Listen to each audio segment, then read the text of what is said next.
like to talk today about people who are insomniacs or don't sleep well, or who are actually fearful of going to sleep because they know they're not going to get any sleep.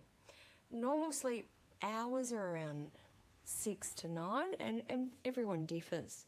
But we do know that people who suffer from migraines, headache or jaw pain are definitely the people that don't sleep well and are insomniacs. And we do know people with migraines have a higher prevalence of jaw pain. Some great research that's just come through showing that if you don't sleep well or you have a lack of sleep, you're going to have higher pain sensitivities. So you're going to respond more to pain stimuli and your pain's going to go on for longer. You're not going to heal, which is quite obvious really, isn't it? So really important for the chronic pain people to really try and get better sleep.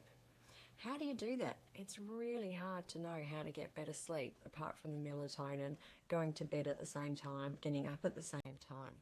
So I'd really like you to think about your hormones. So your sex hormones really play a big role on your REM sleep and whether you're going to sleep deeply.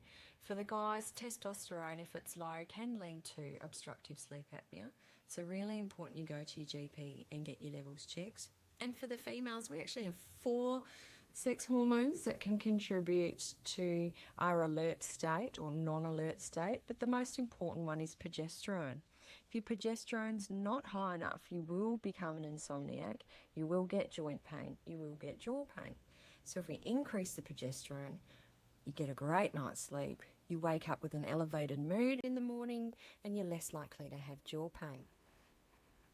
Another thing we do know that's really important is you don't have coffee 7 hours before you go to bed.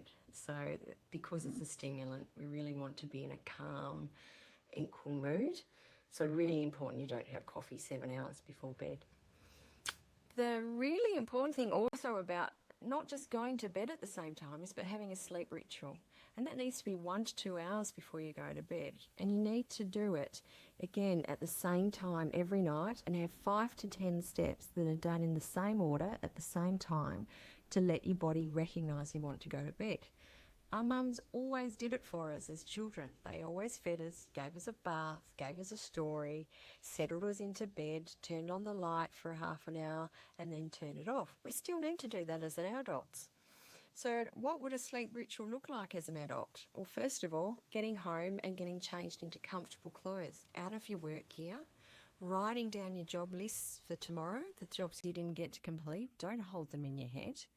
And really, Sunday night, best practice is to spend 15 minutes writing down all your chores, all your jobs, all your work job lists for the week in time slots, and anything that doesn't get done on one day gets moved to the next day.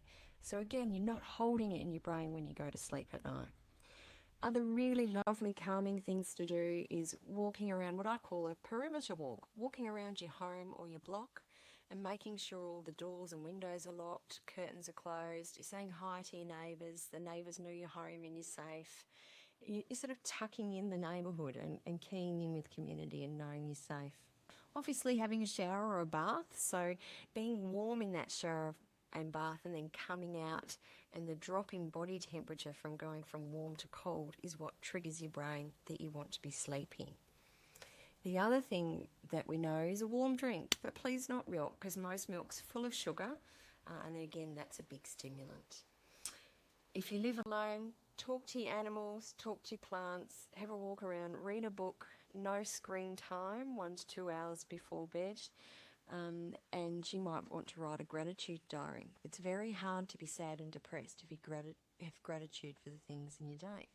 If you live with a family, make sure the gratitude is at the dinner table. Don't sit in front of the TV with your dinner. Sit at the table and all talk about the great things that happened with your day. Also, really important if you can sit down and do some meditation, even if it's just to sit still for 15 minutes and get a sense of what would I like for tomorrow to happen? What would be the ideal thing to happen tomorrow? And how does that feel?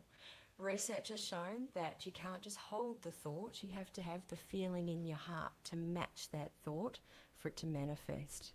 So it's not just having a good idea, you've got to feel what it feels like to have an amazing day, to have a happy day, to have amazing clients, to have lots of clients, to have happy children that wake up and put their shoes and socks on to go to school. So, and match that emotion in your heart with what's in your head.